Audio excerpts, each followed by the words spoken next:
Hello everyone, welcome back to our YouTube channel Let's Grow. So today in this video I am going to tell you about the current meter, that how you can use a current meter to measure the velocity in any river, stream or any open channel flow.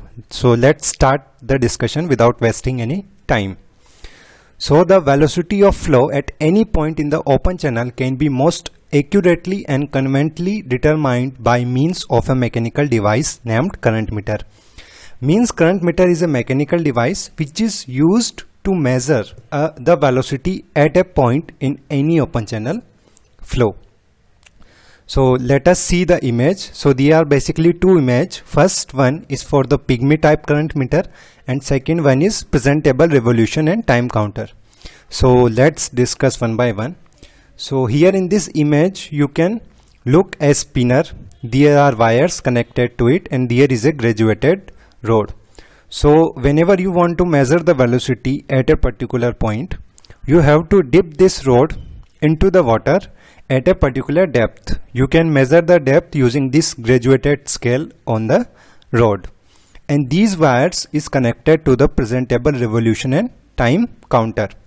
So whenever you submerged it into the water, this spinner is going to rotate as the water flow. So it is obvious, if water is flowing with higher velocity, this will rotate with higher revolution, and whenever the water velocity is low, it will rotate slower.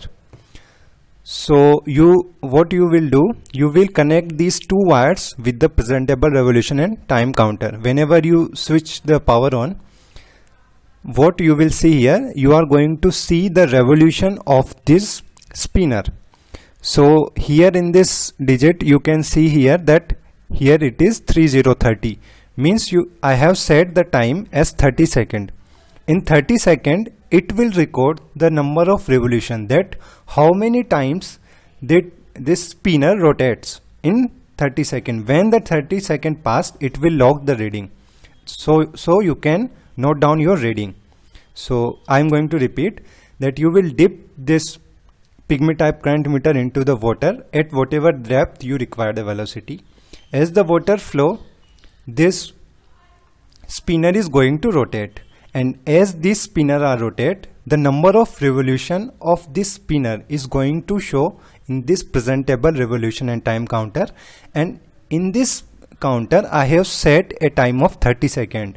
Means as the 30 seconds complete, it will show you the number of revolution of this pygmy type current meter.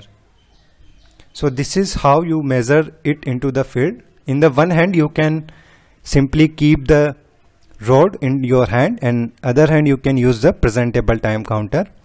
So whenever you dip it at a particular depth, you will power it on and it will start recording the number of revolution. After the 30 seconds, it will log the reading and you can write down that what are the number of revolution at a particular depth. Now how these number of revolution can give you the velocity? So there are some calibration equations which are provided by the manufacturer. So whenever you buy a current meter, the manufacturer will give you a calibration equation or a calibration chart. So in calibration chart, you can see a equation in the form of V equal to some constant into N plus some constant.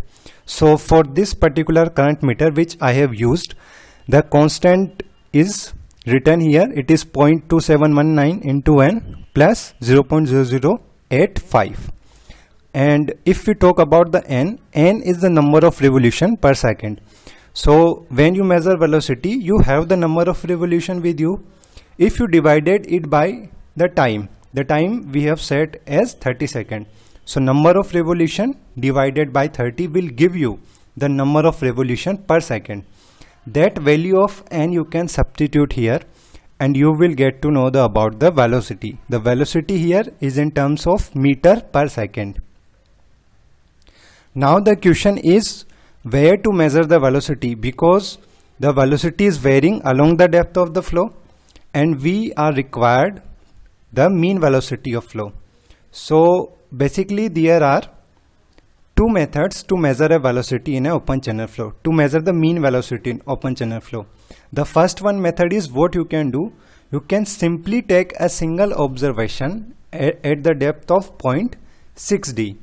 0.6d means 0.6 times of depth. Suppose the depth of flow is 100 centimeter and you want to measure the mean velocity. The first one thing is you can measure the velocity directly at set 60 centimeter depth.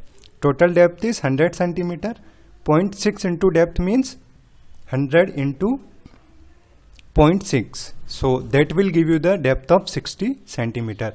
So either you can take a single observation at 60 centimeter or you can take the average of two readings at 0.2d and 0.8d.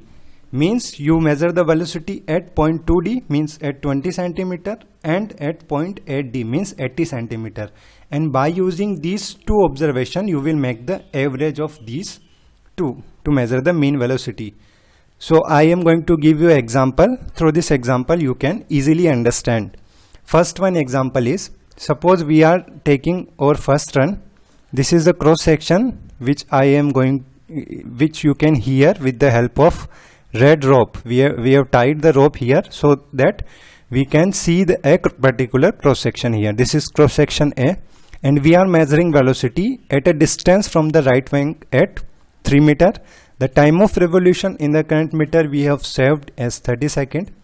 What I do here, I measure the number of revolution at which the depth at 0.2d and at 0.8d. So I have taken here two observations. The first observation is here 36 means the number of revolution at 0.2d depth is 36 and number of revolution at 0.8d is 21 revolution. So now I am having the calibration equation with us. So what we can use this number of revolution to convert it into the velocity. So using the calibration equation as we see earlier, we can simply determine the velocity of flow. So we have velocity at 0.2d depth and velocity is 0.8d depth. Now we are going to use the average of these two velocities and the average of these two velocities comes out to be 0.27 meter per second. The another one method is the same thing is there. Here you are going to take a single observation only and this single observation is made at 0.6d depth. At 0.6d depth the number of revolution is 29 and corresponding to this number of revolution we are going to use the calibration equation for the velocity calculation and the velocity comes out to be 0.27 and this 0.27 is the average velocity of flow. So when you are going to take a single observation, you will take single observation at 0.6d and when you are going to use two observation at 0.2d and 0.8d, you are going to take the average of these two. So the question is where to use two observation and where to use single observation. The answer is simple, that if the depth of flow is shallow means it is not possible or it is very difficult to take two observation. So in that case you can use the single observation, it will give you good result. Also if time is less for you, you want to do it quickly, you can take the single observation. If you want the perfect data, perfect mean velocity of flow, you should take the observation at 2 points. So this is all about the current meter, how it works and how it is used in the field. So if you have any doubt, you can ask your doubt in the comment section. I hope you really like this video. If you really like this video, make sure you subscribe the channel, like the video and share it with your friends. And if you want to more such informative videos in civil engineering, please let me know. Do comment. Thank you so much for watch this lesson till the end.